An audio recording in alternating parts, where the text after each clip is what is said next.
খরগোশ, যার ইংরেজি নাম হচ্ছে র্যাবিট আর বৈজ্ঞানিক নাম হচ্ছে ক্যাভিয়া পোর্সেলাস। এই প্রাণীটি খুবই শান্ত, আঁচড় দেয় না, কামড় দেয় না, দেখতে খুবই চমৎকার সুন্দর।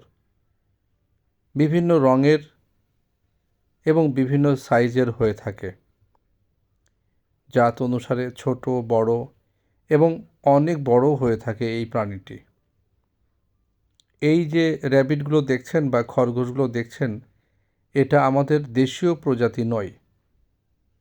আমাদের দেশীয় প্রজাতির খরগোশগুলো বাড়িতে এইভাবে লালন পালন করা অসম্ভব, কারণ ওগুলো আমাদের বন্য প্রাণী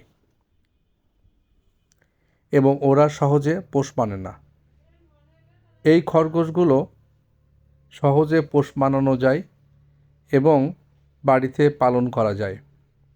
তবে একটা সমস্যা হলো, এই খরগোশ মাটি গর্ত খোঁড়ে, ফলে যে জায়গাটিতে খরগোশ পালন করা হবে সেই জায়গাটি যদি কাঁচা হয় তাহলে মাটির গর্ত খুঁড়ে তারা পালিয়ে যাওয়ার সম্ভাবনা থাকে। তবে এই খরগোশগুলো খুব বেশি দৌড়াতে পারে না এবং খুব পোষ মানে, সে কারণে এরা পালিয়ে যায় না। খরগোশ পালনের সবচেয়ে বড় সুবিধা হলো, যদি বাণিজ্যিকভাবে খরগোশ পালা হয় তাহলে খরগোশের বংশবিস্তার খুব দ্রুত এবং বংশবিস্তার খুব বেশি হয়ে থাকে। খরগোশ একবারে 5, 6, 7, 8 থেকে 12টি পর্যন্ত বাচ্চা দিয়ে থাকে এবং এদের বাচ্চাগুলো অল্প সময়ে পরিপূর্ণ হয় এবং এই খরগোশ খাওয়ার উপযোগী হয়। এখন প্রশ্ন আসে, আসলে বাংলাদেশের বেশিরভাগ মানুষ মুসলমান, তাহলে এই পরিবেশ, এই অবস্থায় খরগোশগুলো আসলে খাওয়ার উপযোগী কিনা? শরীয়তে বিধান অনুসারে খরগোশ খাওয়ায় কোনো বিধিনিষেধ নেই। খরগোশ 100% হালাল প্রাণী। কিন্তু এখানে কথা হলো, যদি রুচিতে না আসে তাহলে খাবেন না।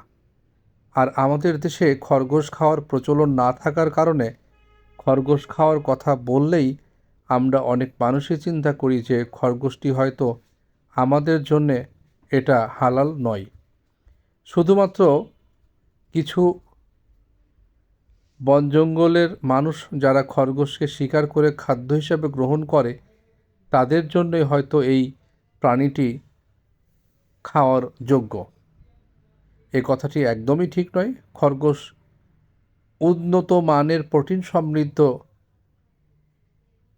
মাংস সরবরাহ করা যায় এই খরগোশ থেকে। অল্প দিনেই খরগোশ বেশ বড় হয়ে যায়, খাওয়ার উপযোগী হয়ে যায়